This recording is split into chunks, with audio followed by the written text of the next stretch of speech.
pandemic got us into a reflective space and made us look inward to see what we can do for the world at large. As a self-expression coach, I became a catalyst for women and started Vani, a one-on-one coaching program for women on finding their voice, to speak up, to be visible. As a storyteller, I spotted there were many ordinary people amongst us leading extraordinary lives, making a difference to the world, and they needed to be heard. Thus was born You and I with Rashmi Shetty, where amazing personal journeys with their uniqueness and individuality are showcased. A reaffirmation of the fact, open your eyes wider, the world is far more beautiful when we acknowledge the presence of both you and I.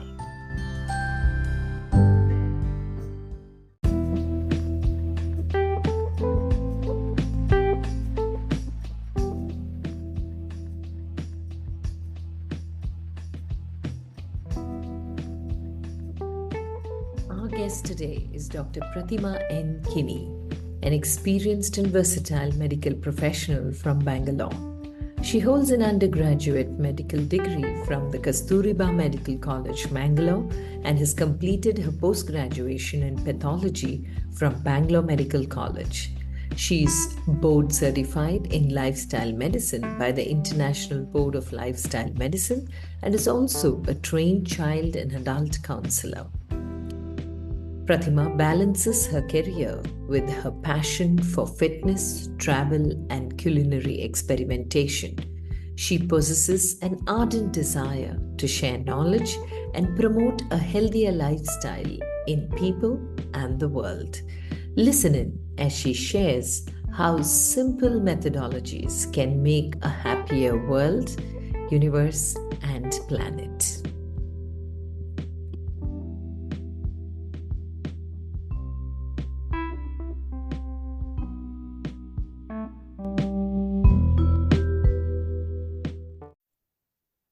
Such a pleasure having you on You and I with Rashmi Shetty. Yeah. You are a doctor by qualification and MBBS, but I was astounded when recently I saw you giving a talk on lifestyle medicine, which is what everyone around us is talking, and people are not even sure whether this is genuine or not. And when you were giving scientific facts, it made it completely real for me. And that's why I thought, let me invite you and listen to you and your journey on how you arrived at doing what you're doing. So, where and how did Prathima's life begin? Where was your childhood? And were you as quiet as you are today, even as a little girl? First of all, let me thank you, Rashmi. This is something very unexpected, and I was truly honored, when you asked me. And since it's just about anything and everything, I just thought I'll take the plunge. Thank you so much for inviting me. Pleasure. I'll answer your last question first, whether I was a very quiet girl.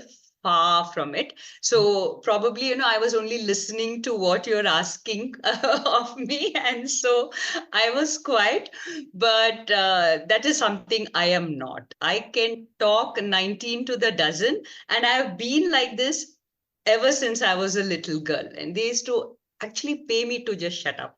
So I used to, if they would ask me one thing, I will tell them 10 things. And it continues even now. And now you ask me one thing and I'm like going deeper, deeper, and then like, no, I think that's enough. I should be asked to stop. Yeah. So that's how I am. But I was born in Mangalore. Mangalore proper, Car Street, which is a very famous street in Mangalore. That's where I was, and my parents were over there. And I lost my father a little early in my childhood. And so I moved to Bangalore. And my uncle, my paternal uncle, that's my father's brother and his wife, they kind of took us over, me, my sister, and my brother. And we were raised here in Bangalore. So I did all my schooling, my college up to the 12th standard here. That is, I went to first PU, second PU. I finished that. And then when I got a seat back in KMC Mangalore, is when I went back to Mangalore. So spent about 4.5 years over there. I met my husband in KMC Mangalore. And then after marriage, I was brought back to Bangalore because that's where Naveen, my husband is from. So from then on, I've been in Bangalore. I haven't moved anywhere. I've been here, practicing here for the past 32 years. Okay. So as you were growing up, Prathima, apart from studies, clearly you must have been a good student if you made it to medicine. But apart from studies, was there anything that fascinated you or was part of your growing up years? Any extracurricular activity, be it sports or cultural?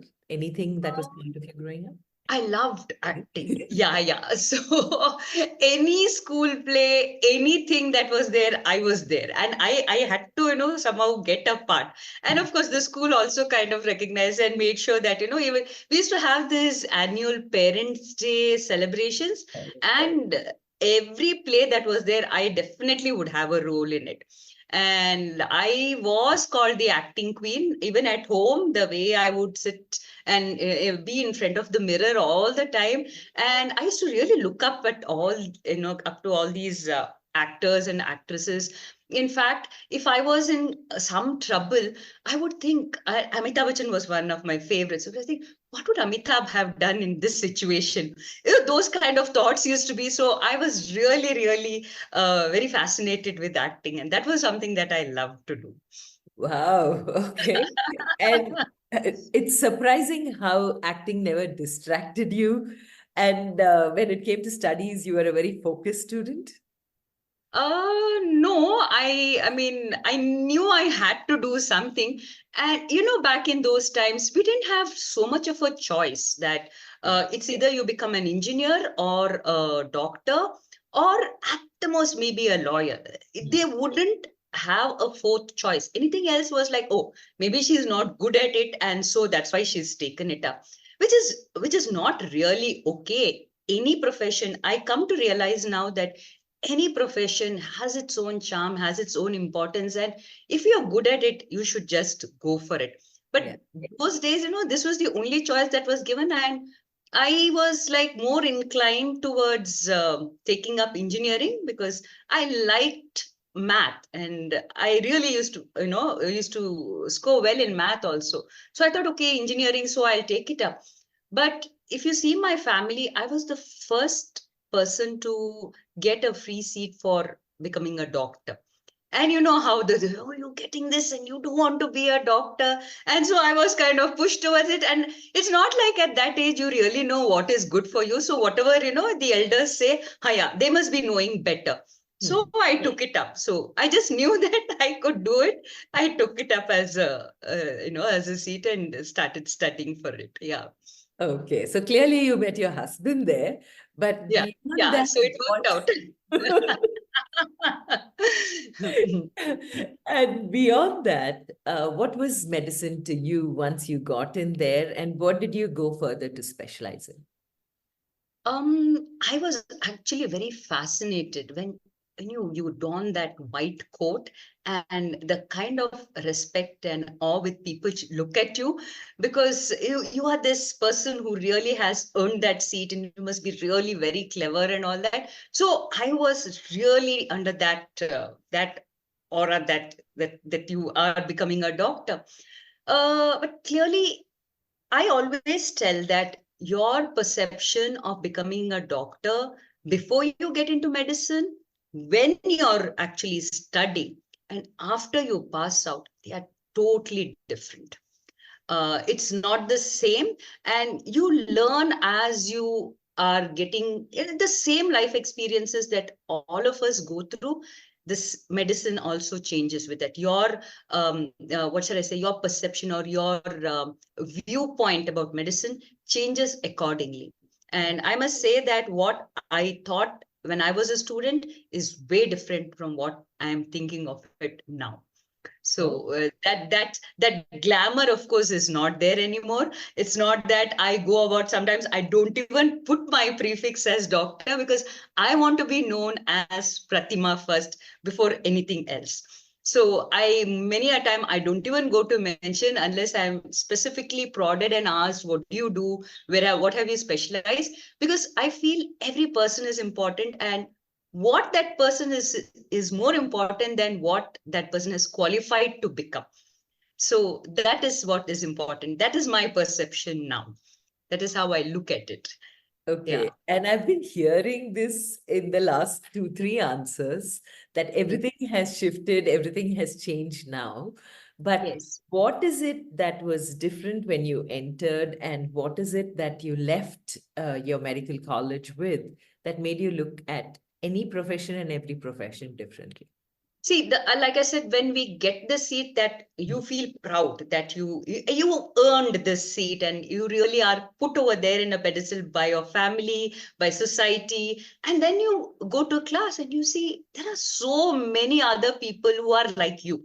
So then, you come down to earth and you say, hey, this is where it is. And then you see the amount of studies you have to do. It's not an easy task when you've just entered. You come to a new place, and then you're surrounded by new people, and you're learning things in a totally different language. In the sense, the books are English, of course, but anatomy, which is one of the first subjects that you get introduced to, is all Greek and Latin. Absolutely actual Latin. The words are Latin, and you all tongue twisting names you have to by heart, and you have to remember, because you are asked and you just have to chuck give the answers. You have to know about the entire human body, right from the head to the tip of your toes, by the end of 1.5 years. And there is so much to learn, and you really don't know what to pay importance to, what is not important, because you think everything is important, but it's humanly impossible to sit and remember those things. And then you come to second year, and second year, I mean, first year you have 3 subjects, second you have 4 subjects. In addition to that, you have clinics also added to that. And so morning time you're spending in the clinic, in the hospital, and the evening time you're studying. Suddenly, from all studies you are into practicals and studies, so trying to balance that becomes difficult. And then you start thinking, did I really want to get into this? Was this what I was? You don't know that you signed up for such a thing, and you really don't know whom to ask, because this is what everybody is undergoing. So you go with the flow, and then you come and then you finish your exam, and you're happy that you've done it. You have this prefix doctor, and you feel proud again, once again, until you're thrown back over there, and you are in this sea where everything depends on what you decide. You have to remember the name of the drugs to prescribe, what that patient is, suffering from, everything on the spot. There is nothing like I'll go back, read my book, and come. So you're learning on the go. So totally from what you were in the first year, it has changed. Okay. And then you realize that an MBBS is not enough. You need to specialize. So here comes the exams again. You start studying all over again. I would say one thing became easy for me, choosing what I wanted to become. Because you have so many subjects that you can specialize in, and it becomes difficult because you're good at something, and then you say, oh, but that is more interesting, or this is my passion. So again, you have a whole sea of subjects to choose from. And surgery was something I was like inclined to do, and there are not many women surgeons, not that I think, but I love doing things with my hand, suturing. Anyway, when we were in the emergency ward, any suturing, I would be there sitting and wanting to do and repair and all that. So I was more, I thought I was inclined towards that. And then I got married. So when I got married, my in-laws are both doctors. My mother-in-law is, and they were running a nursing home in Rajajinagar over here. So my father-in-law is a pediatrician, and my mother-in-law is actually a pathologist. But because they were running a nursing home, there were so many lady patients who were coming in, and they just wanted my mother-in-law to see them, because she was so good with them, and she would see them through their pregnancies and conduct their deliveries also. So then the best thing would be for me to, either take up gynecology, because my husband's a pediatrician, and that's the best team that you can have. Yeah. You are the gynecologist, he's the pediatrician, so you kind of form a team. But then there's also pathology. My mother-in-law also was a pathologist. So then the pathology is they need somebody to run the lab, so that can go on. And what I realize is becoming a pathologist gives you that leeway, that freedom to also have a family life. Gynecologist would mean that you would be on call 365 days, and any time of the day or night you have to run. And that my husband was already doing anyway, because any cesarean section he has to go in the night, sometimes 2 or 3 times in the night. And I said, we are going to have a family soon. I didn't want to be, running that way. And that's why I took up pathology. I had a, already set up practice. I just have to, like my husband stepped into my father-in-law's shoes, I had to slip into my mother-in-law's slippers. That's how it was, coined. So it became very easy for me to choose. And I was fortunate enough to get a seat in Bangalore itself, because by that time I had my son. He was born and he was 4 months old when I got the seat for pathology, and it was in Bangalore. So it kind of suited me perfectly. And that's how I went on to become a pathologist. Okay, clearly life is very kind with you, and Very. a lot of plans just fell in place very automatically. Now, Yes. as you progress both in your life as a mother and a pathologist, what about lifestyle and life design? Was it all that you were consciously looking into, or was fitness and good health and gut health that you speak about so much, all of this part of, I know, medicine, but of medicine, was it also part of your lifestyle? Because once women turn mothers, they kind of give up on themselves since the focus is completely family and Yes. the children. So did such a twist happen to you too, that your focus went that side and less focus on you? I'd love to know that part of your journey as well. Um, I I always put family first. Okay. That was something that I was very sure about. Mm. Now, whether the focus shifted from me to the family, I never looked at it that way. Okay. Because for me, everything was one. Okay. So once the children came along, yes, you do what is required for the children, but I never realized that there is something called as a lifestyle. It's basically I went with the flow. Whatever was, I thought was required for me to do, I just went with it. Never really having anything specially focused on.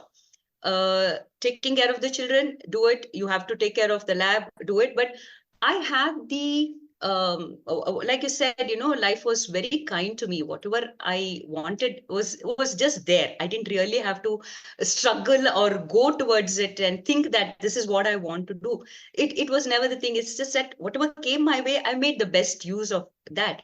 Yeah. And the children, I don't know, they just grew up because I had my in-laws with me. That was a huge support, Rashmi, because my mother-in-law also shifted her timings in such a way that if I'm going to the lab, by the time the children come home, I'm home, and then she would take over.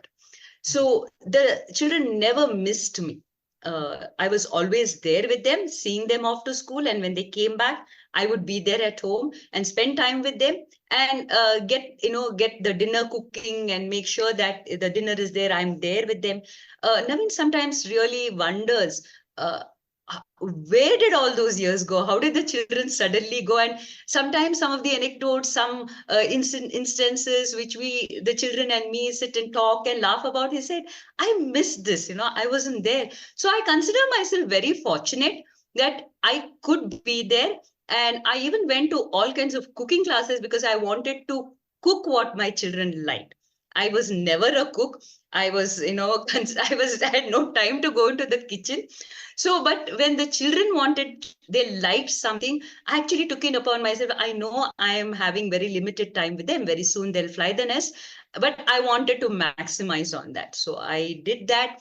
But nutrition was not my, what shall I say, in the forefront. It's not something, it's just that they have to eat something sumptuous and something yum, that if they said it's good, it made my day. That was it. And I would always say that it's fortunate that I eat whatever is there. I didn't have any preferences. I can eat anything as long as it's edible. If some food I say is not good, it should be so bad. So only then I will say, no, this is not okay. And I'm not very particular about, a little spicier thing. So to know all those nuances, I went for these cooking classes so that I know what I am doing. But that was one thing. And exercise was something I loved doing. I wanted to be in shape because I was a very plump kid, and I was, called fatty and all kinds of things when I was in school. So when I was coming to college and I was going to Mount Carmel College, I was like, no, I need to look good. And during my 10th standard, after my 10th, the summer holidays, I went into this rigorous exercise regime and started really cutting down on the sweets and all that. And so by the time I came to college, I had kind of slimmed down. And after that, I have tried to maintain it that way. So even after the deliveries, although I bloated up like a balloon during both my pregnancies, I managed to lose all that weight. So fitness and exercise was something that I really was focusing on. But that's about it. In lifestyle, these are the two things, about food. But also I said, it's not the nutritious food that I was thinking about. It's just that food which tastes good. That was the thing, exercise. So those were two things. Yeah. Yeah. So fitness was part of your lifestyle because at that age, it was more about looking good. And as you grow older, you started realizing it's important to stay fit and be fit. And that's how you continued it. Yeah. When and what altered? Because today everyone's talking about lifestyle and what you put into your mouth, gut health, and why it is important to be fit. And it's not around your BMI, but there are many other factors that contribute to a good, healthy individual. So when did all these start shifting in you to actually go on, study it further, and refocus yourself and your career into making people aware of it? Yeah. So this started sometime during the pandemic. Actually, our daughter, Priya, she decided she wanted to become a vegetarian. We are non-vegetarians. Basically, we used to even eat non-veg 3 times a day. So she decided that she wants to become a vegetarian, not because of anything. It's only because of the environmental reasons. She said, I just know that it is better for the health of the thing, of the earth. So that's why she decided that she wants to turn vegetarian, and we respected it. So I would start cooking, but she was in the hostel that time. So whenever she would come, I would say, give me a day's notice when you're coming home, because I need to have food. Otherwise, it's all non-veg in the house. So it started, and that's in the final year. The second half of a final year is when it started, and then the pandemic hit. And she would be at home, so I had to cook anyway for her. So I would say, hey, if I'm cooking for her, I might as well as also eat that. And I told my husband, maybe, we'll do one thing that is okay. My son had already moved to the UK by then. So I said, for my husband, I will cook one dish or something. The rest of the Priya and I, we are majority, so we'll eat the vegetarian, which was okay. And as we were doing this, a colleague of mine, my classmate who was in the US, we happened to have these Zoom calls where we would interact, because that was the only way we could have friends and talk and all that. And that's when she told me that there is this new branch in medicine which has started in the US, and they call it lifestyle medicine. And she is studying for it. Like, she was a very health conscious, and she was also a ready who had turned vegetarian and then vegan. And now when she got to know about this lifestyle medicine, was actually studying to write that exam. And she kind of gave me a clue about what it is. And around December is when she wrote the exam and they passed. Okay, and she passed and she became a lifestyle medicine doctor. And she told me that if you want to pursue, you can do it too, because now they are conducting these exams in India also, because they have a society in India which has started. So why don't you give it a go? And that got me interested. And from January, that's January of 2021, I decided that I'm going to go what we call as whole food plant-based, where we don't have any non-veg food, we won't have any dairy, and we eat food which is whole. Like when you're talking about an apple, I'm eating an apple. I can see that I'm eating an apple, and no processed food. So I just shifted to it, and I could see the difference that it made to me. Effortlessly, you started losing weight. I didn't have, it's not like, every day I'm weighing myself. Just like that, I started doing, and I continued with my exercise regimen. And lo and behold, the target, I had a target weight, which I was finding it so difficult. The last 2-3 kilos are so difficult to lose. Just like that, I happened to lose it. Then I said, yes, there is more science. I started studying for that exam, wrote the exam the next year. So in the end of 2021, I wrote the exam, and I passed it. So that's how I started becoming a lifestyle medicine physician too. So, and I see that it has made so much of a difference to me. And since I've been hearing so many other doctors who took the exam with me, the how people are reversing their conditions, and it's just one small choice which you make can make a huge impact to your life. And it has made me so passionate that I want this awareness to spread far and wide. And the more people who get to know about it and practice it, the better it is for our health and for the health of the environment and the earth. That Okay. Okay. yeah, I love this point that you're bringing across, Prathima, that you added this conscious eating into your otherwise typical lifestyle that you are leading, right? The exercise and fitness. But when we talk about weight management, many people say 80% is your diet. So what is it about this particular diet-based lifestyle that you are really in love with? It's very evident you're passionate about it and believe everything that you do, and you studied in this course. So if there is someone who comes to you as a consultant, they come to you and they ask you that, what should I shift? I have moderate exercise. I go for a walk every day for maybe 40 minutes. But what in my lifestyle and diet should I change in order to see the difference? Because the way you said that it was just so easy to lose that difficult 2-3 kilos just by being conscious of eating whole food. So what do you mean when you say that be conscious of eating whole food? What is it that we should be really aware of into what we put in our system? Yeah. The answer to this won't be a very simple this and that, Rashmi. The thing is, what we lifestyle medicine physicians do is there is a shift from the earlier thing of the doctors saying, oh, you want this is what you have to do, and write a prescription and follow this. That's not how we will be working. So for us, it is about the patient being the center, and the patient is the driver. They decide what they want, and they decide how much of what is required they can do. We are there only as coaches who will walk along with them. And if they fall 2 steps back, we come back. So, and it's a very compassionate way of doing things. So the patient doesn't feel belittled or, feel, oh, I don't want to go. I'm scared, that doctor's going to now say, you didn't follow my. Say it's not that way, because it's not about what the doctor wants. It's about what they want, what the patient wants. So that makes our job very easy, because they are the drivers. They decide what they want to do.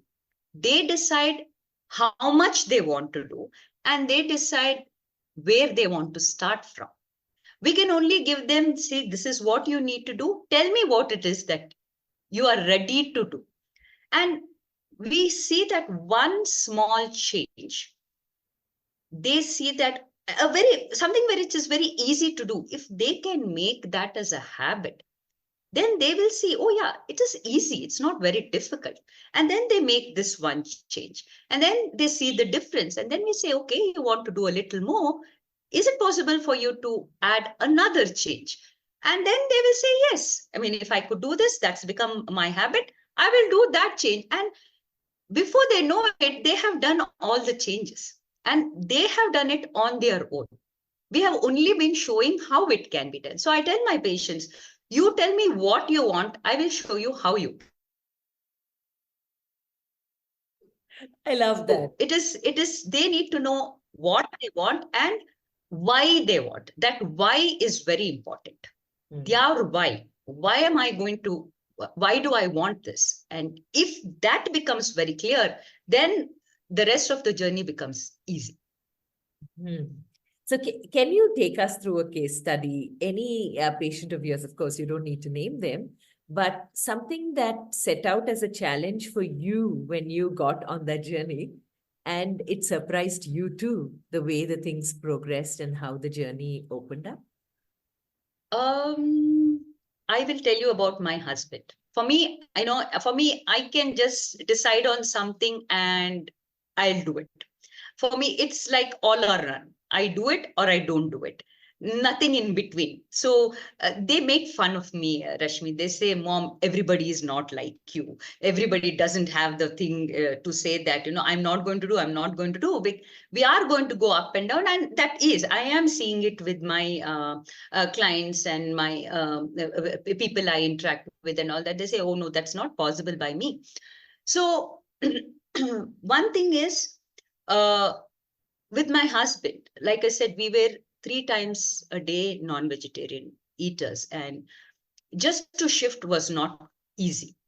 I, of course, decided I'm not going to. Of course, I also started because my daughter became a vegetarian. I became a vegetarian. And after 6 months, I decided that I'm going to go whole food, plant-based that way. For my husband, it wasn't so easy because he still craved for having a little bit of non-veg and sweets. He has such a sweet tooth that he couldn't refuse. So if he sees, he has to eat it. So then we decided, okay, most of the time, about 5 days in a week, we're going to have this whole food plant-based, and twice a week, when we go out or we entertaining people come home, we're going to have something that he likes, some non-vegetarian or something. So he feels happy. He doesn't get deprived. He doesn't feel deprived, that thing. So for his, that sweet tooth, for having that thing, he would have that. And he saw that it started making a remarkable change for his weight. His glycosylated hemoglobin, which was about in the borderline, like, we call it like pre-diabetic, although in Indian scenario, we don't have pre-diabetes, but by the Western literature, it is pre-diabetes. So it started coming down from 6.4. It has come to pre-diabetic just by doing these little changes. And that is when, you see, yes, it does make a difference. The second thing was with my father-in-law. Unfortunately, we lost him in 2023 October. But he was having very bad peripheral neuritis. I mean, he is, of course, a patient who almost didn't make it when he had his first heart attack at the age of 50. but thanks to a nurse who was there, who gave him that cardiac thump and revived him. And he has lived for 38 years post that, with, of course, 2, 3 angioplasties and many other illnesses that he had to endure. He recovered from all of that, but his diabetes was really getting to him. He started developing wounds in his feet, and then he had what we call as peripheral neuritis, just pain in the legs, which started becoming very painful, especially in the nights. And he would really hold to his end. We felt so bad because we had done all the medical therapies, so-called, to say, and he was on so many medications. But the wound also was becoming bad. In fact, the vascular surgeon said, if this is a thing, we may have to even amputate. Imagine, he is 88 years old and an amputation is not going to go down easy with him. Plus, whether he's a candidate for, that surgery was something that was there. And that's when we decided that I said, no, I want to try. This is what I'm learning. I know that it makes a difference. And we could see the change. Predominantly plant-based diet, no non-vegetarian, minimal oil that he was using in his pain started coming down. His wounds started to heal. At the same time, you have guests in the house, somebody comes and, 2, 3 days on end, he starts, having the non-veg and having the oily food and all that. You would see that he would be holding his leg at the end of the day, that it's hurting me, the pain is there. And then you get these blebs in these diabetic patients, they would start increasing in number, in size. And then once he goes back into this diet, they would again go down, his pain would come down. And Rashmi, he had some 7, 8 wounds on his leg. A week before he died, all of them had healed. 1 week before, I told him, Mom, I don't have to do any more dressings. Otherwise, the past 4 years, every alternate day, sometimes every day, every other day, we had to do the dressing for him, for the wounds and all that. It was all clear, Rashmi. For me, this was something that was happening in front of my eyes. And this is it, I said, I have all the proof that I need, and I need, I can tell it. I mean, there are other studies and journals and all the RCTs that are happening by the side, which we can quote, we can put it in our presentations and tell patients, but this was happening in front of my eyes. And I thought, I don't need to look any further. It's amazing, Prathima, when you speak and you're sharing this story. So you shifted from a 3-time non-veg diet to 1 time or maybe twice plant-based diet, less of oil, and that brought in so much of a shift in the health aspect itself. Yes. And for somebody who is 85 plus, is something that is surprising, how the body can react even at any age. Yes, it doesn't matter how old you are. Age is not a bar at all. Okay. Yeah. So this is a very simple question, but a curious one nevertheless. That means vegetarians are all very healthy? There is a difference when you define vegetarian. Okay. Because in India, milk is considered vegetarian. I mean, everywhere, not just in India, world over, milk is considered a vegetarian food, but it's coming from an animal.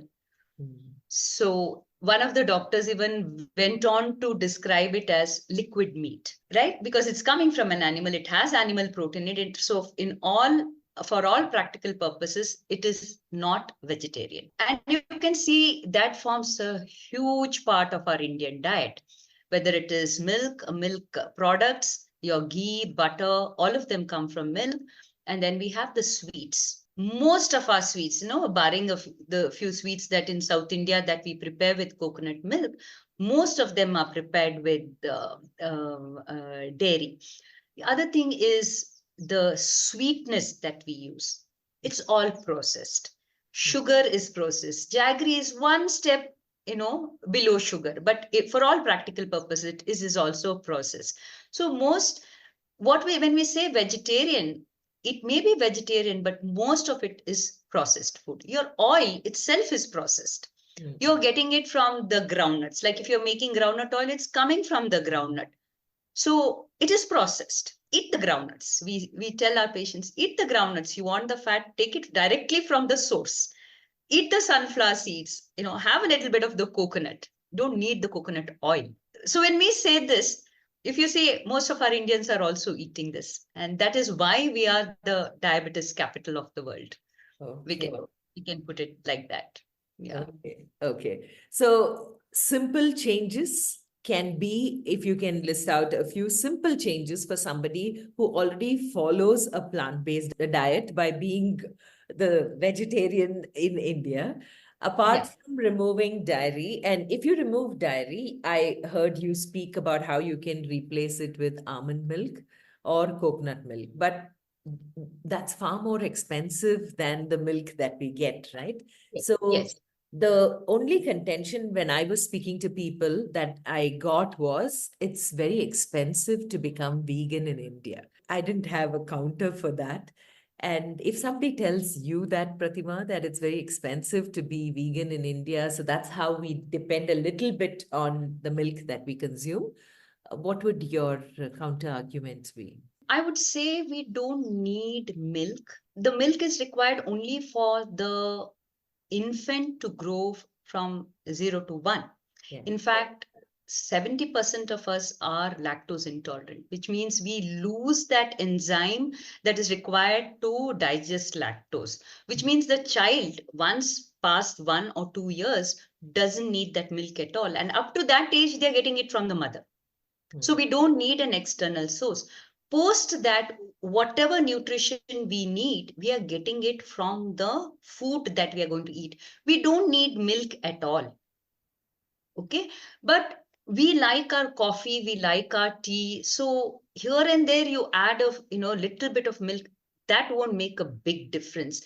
But if you can stop that also and have just black coffee or black tea, that will suffice. So you don't really need to prepare your almond milk or prepare your coconut milk. You don't need that at all. You eat a handful of almonds, whatever the nutrition that you're getting it from there. Now, if you want to sit and insist, no, I want a milk, no matter what, then yes, then you have to kind of, substitute it with different milks. But we really don't need that milk. So, so that is something that we see. So if you feel that even when you taste the almond milk and if you have it in your coffee, it doesn't taste like the same coffee. You need to develop a taste for that kind of coffee. So why not develop a taste for the milkless coffee? Okay. It's as easy as that. And it's not just, you don't have to go for almonds only. There's oats. Oats are quite not so expensive as almonds. Oat milk is also something that you can prepare. You can prepare it at home. You don't need to buy it or do anything. Even almond milk, you can prepare it at home. All that you have to do is soak some, 10 to 12 almonds, and you put 1.5 cups of water in it, soak it, grind it, and your milk is there. So you don't have to, when you purchase it from outside, yes, it becomes an expensive proposition. Plus, they would have added a lot of preservatives in it. So you really don't need it. So I will say that it is expensive is a kind of a myth. It is something because it is hyped. The vegan cult is, they made it sound like very different and all that, but it's not really so difficult to follow. We just need to know what is it that they are doing. And when you do it at home, you don't find. And how all that we are saying is eat whole foods, as in, fruits, nuts, whole grains, and vegetables, and pulses. In India, we have no dearth for the pulses.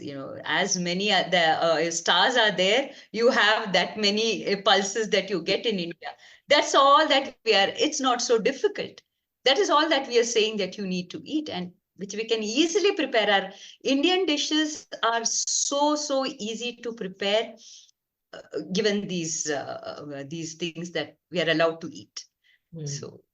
Yeah. And another thing is the oil that we use while cooking, right? Okay, yes, for certain dishes, use a lot of it. But a little oil is very important and necessary for the lubrication of us also. So an oil-less diet, they say, is also not very good in the long run. Is it a myth or is it also true? Would you agree or disagree? That is a myth. When you talked about lubrication, yes, you want to lubricate your skin, take a little bit of oil and put, yes, it lubricates. But we should understand that when we are taking any food into our mouth, it is going to go through the entire digestive system, which means that it is going to be broken down into its little parts, and only then it can be absorbed. Mm. Right? So it's not that the oil, it's not like you're oiling the machine that because I know where you're coming from, because I've heard this a lot from a lot of friends, relatives, and my patients also. It is a misconception that the oil that you take orally is going to lubricate your joints. It's not going to, because whatever that you take is going to be broken down, and it doesn't matter in what form you're taking it. If you're talking about coconut oil, the little coconut that you're doing, it is also going to be broken down the same way that the coconut oil is going to be broken down. In fact, taking the coconut is better because it is coming with the extra fiber, which is, the oil is totally devoid of it. Yeah. Okay, every good thing except the fat, and that too it's fortified with the fat, and then you're taking the oil. Whereas if you take the whole food, it comes with the fiber and the other phytonutrients, the other good things that are there in the plants are also getting into you, and they are very important for your well-being.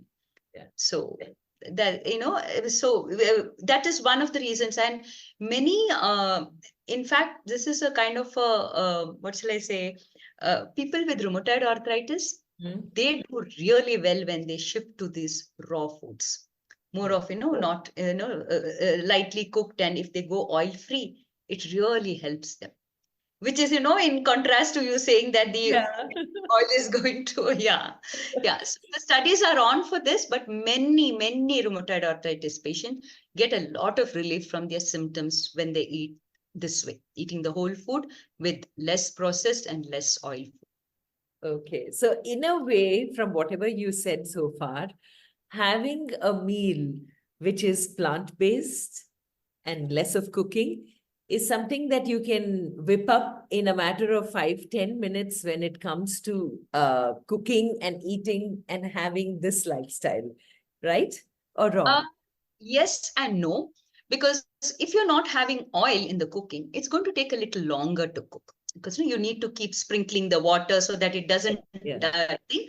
So it'll take longer. Whereas when you put oil, chuck, chuck, chuck, it's done, and before you know it, the dish is ready. So I get it, So that is the reason why probably these things have been introduced into the cooking. Because when you need to cook large numbers, when you need to cook quickly, and you really have to head out of to work, so that's when we what we say is do the meal preps and keep it.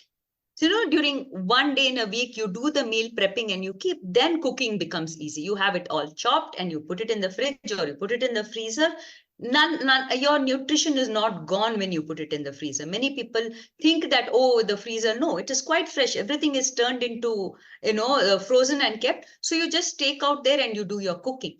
So that way, yes, it's easier to cook. And nowadays we have the air fryers, we have the instant pots, we have the pressure cookers. All of them help you. And if you steam, most everything remains in it, right? So you can use the food that way.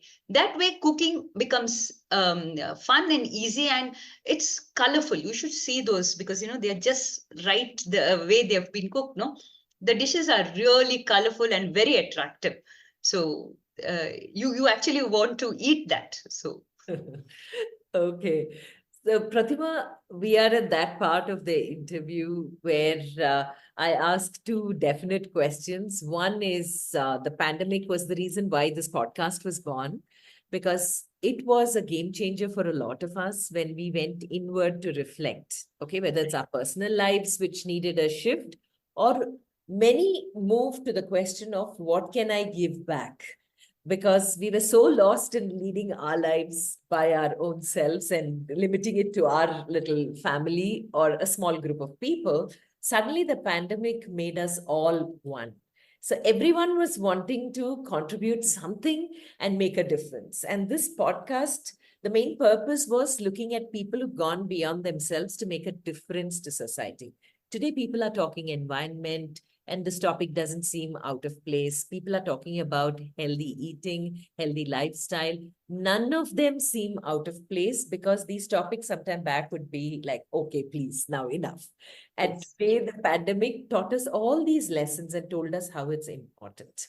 And that's where, when you spoke that day that I was there in the room, I noticed how much had shifted with the number of questions that came, the type of questions that came from the audience. All of that was the trigger why I invited you. Apart from this, what were some of the other lessons that the pandemic taught you? Meeting people. That is something that really we could never imagine that you couldn't actually go out and meet somebody. Really that touch, that actually coming face to face with somebody, that was not allowed. That was something that really kind of shook, and something that we have never experienced, right? Yeah. And then these Zoom meetings, like we are still now using it came into being, and now it's a part and parcel of the way we live. But nothing can replace this actual offline meeting, as we say. That is what, it showed how important it is. That for me, that is what was the most important thing, to be able to meet, to actually go out there and do something. That was something I really missed during. Yeah. Okay. And 3 life lessons that you'd like to leave us with. One thing is hope.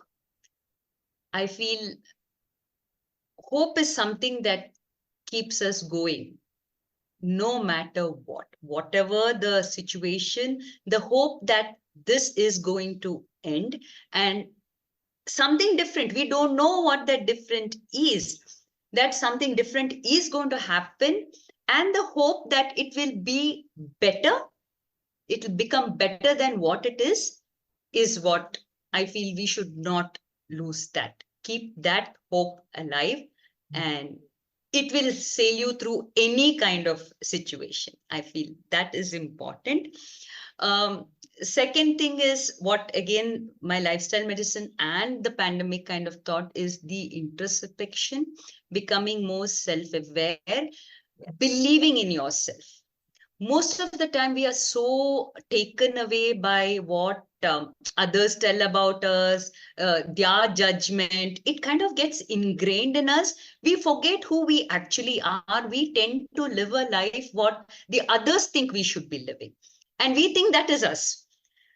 But this taught me that you need to kind of think for yourself what you, it may not everybody is going to agree with you, and maybe nobody is going to agree with you, but it's okay to, to say that it's okay. You need to believe in yourself, and you need to just do what you think is okay. As long, I mean, of course, you're not meaning that you're going to harm somebody or do something wrong to somebody, but about you have to have that belief about your things. So that's one thing. And something that it has time and again has showed me is that if you sincerely want something, not grudging or, saying anything, thinking bad about anybody else or anything, but you sincerely want something to happen, I feel the whole universe will come to make it happen for you. That sincerity has to be there, and it will happen. For me, that is a belief that I have. Wow, I love it. Simple yet very, very true. Each one of the life lessons that you've told us and shared with us, especially hope. I think every moment of our life is only hope. Yes. And the moment we have it with us, life shifts in the way it even seems to us and what life projects to us. So really beautiful, Prathima. And in the end, any parting thoughts or anything that you want to share just before we wind up this conversation? Any last thoughts? I just want lifestyle medicine to be the kind of thing to go to, and I want more and more people to kind of become aware of it and change their lives so that everybody's lives improves. It's good for us, for the animals, for the planet, for the universe. It's something that we can give back without actually doing anything. Wow, Yeah. it's true. We can give back without actually doing anything, just being conscious with what we have at our disposal. And the more we do that, I'm sure more people like you would be happier and happier that the word is spreading far and wide. Yes. Yes. Yes. Thank you so very much, Prathima. An honor to have had you on You and I with Rashmi Shetty. Stay blessed. Love the work that you're doing. All power to you and the word that you're spreading on just change your lifestyle. It's actually simple to lead a healthy lifestyle. Thank you so very much. Thank you. Thank you, Rashmi. Thank you so much for inviting me. And it was my pleasure too to be talking to you. Thank you.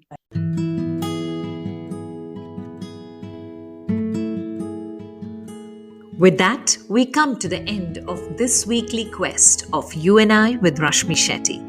Do let us know if you know people who make the world beautiful. Write in to rashmi.thethird@gmail.com. That is rashmi.thethirdeye@gmail.com. Come, let's explore this amazing world together, both you and I.